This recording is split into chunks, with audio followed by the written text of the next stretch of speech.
ఒక దుర్మార్గుడిని ఒక తెక్కలోని తీసుకొచ్చుకున్నాం, ఇష్ట ప్రకారం చేసి వెళ్ళాడు. వాళ్ళకి 29 రాష్ట్రాలు ఒక రాష్ట్రాన్ని మొత్తం చేయలేరు. మన కష్టంతో మనం చేసుకుంటూ వాళ్ళ చేయూత కూడా తీసుకోవాల్సిన బాధ్యత మన మీద ఉంది.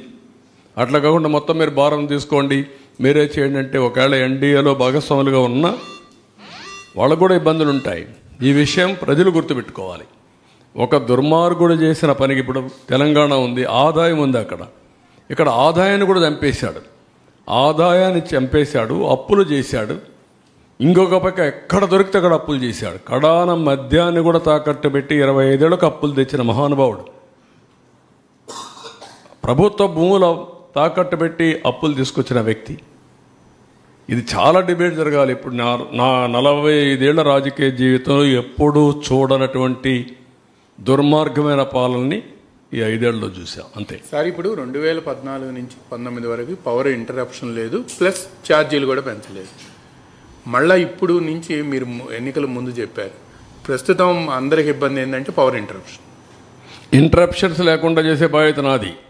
అది రేపు ఎల్లుండి చేస్తాం. ఇప్పుడే చెప్తున్నా మీ అందరి ముందర, మా విజయానందకి, ట్రాన్స్కోకి అందరికీ చెప్తున్నా, we are very clear, I'm very clear. Everywhere metres ఉంటాయి, బీ కేర్ఫుల్. ఎవడైనా సరే ఎక్కడైనా సరిగా పని చేయకపోతే ఆ రికార్డు తీసుకొని will take firm action. Voltage ఉంటుంది, ఎప్పుడు కట్ అయ్యేది ఉంటుంది, అప్ టు సబ్స్టేషన్ వరకు ఉంటుంది, ఈవెన్ ఇంటి వరకు కూడా ట్రాక్ చేసే అవకాశాలు ఉన్నాయి. కాబట్టి ఎక్కడైనా సరే అది ఉంటే ఆ సిస్టమ్ ఎస్టాబ్లిష్, ఆ సిస్టమ్స్ కూడా చంపేశారు. ఒకప్పుడు ఇక్కడ కంట్రోల్ రూమ్ పోతే యూ కెన్ మానిటర్ ఎవ్రీథింగ్. ఇప్పుడు ఆ రికార్డ్స్ కూడా లేకుండా చేశారు. వీళ్ళని కూడా డిస్టర్బ్ చేశారు. వీళ్ళు వచ్చిన తర్వాత దేవుడు బట్టి చూసి వీళ్ళు బట్టి కూడా వదిలేశారు. Now I'm asking them, current కోతలు అనేది రాకూడదు, లో వోల్టేజ్ ఉండకూడదు, కరెంటు క్వాలిటీ ఇవ్వాలి. దట్ నిన్న మొన్న కూడా కొన్ని కంప్లైంట్స్ వస్తున్నాయి. You alert everybody by taking teleconference and video conference. Not ఎవన్ single complaint రావడానికి వీల్లేదు. ఒరిజినల్గా మీరందరూ గుర్తుపెట్టుకోవాల్సింది, ఒరిజినల్గా రిఫార్మ్స్ తెచ్చిన ముఖ్యమైన ఉద్దేశం ఏంటంటే నాణ్యమైన కరెంటు తక్కువ ధరకు ఇవ్వడానికి పవర్ సెక్టర్ రిఫార్మ్స్ తీసుకొచ్చాం. అందుకే ఎలక్ట్రిసిటీ డిపార్ట్మెంట్లో మీరు చూస్తే అన్ని డిపార్ట్మెంట్ల కంటే ఎక్కువ శాలరీస్ ఎలక్ట్రిసిటీ డిపార్ట్మెంట్లో ఉంటాయి.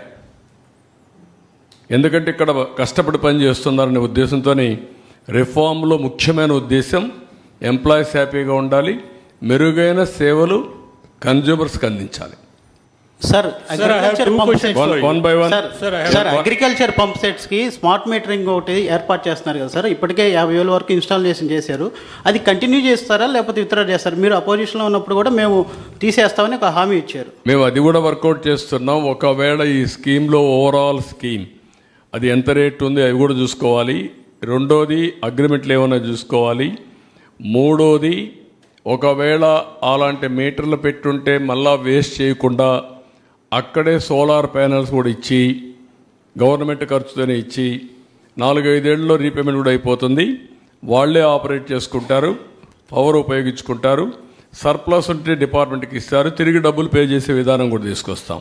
ఒక 25% ఎక్కువగానే పెట్టామనుకోండి వాళ్ళకు, ఆ 25% డిపార్ట్మెంట్కి ఇవ్వచ్చు.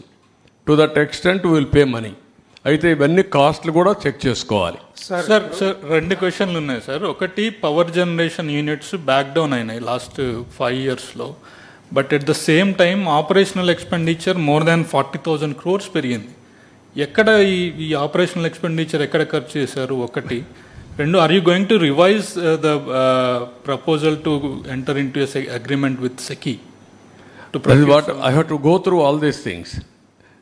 నేను ఎమోషన్గా నేను ఏదంటే నోటుకొచ్చి మాట్లాడితే నా క్రెడిబిలిటీ పోతుంది. ఫస్ట్ ఆఫ్ ఆల్ ఏం చేసినా have to go through systematically.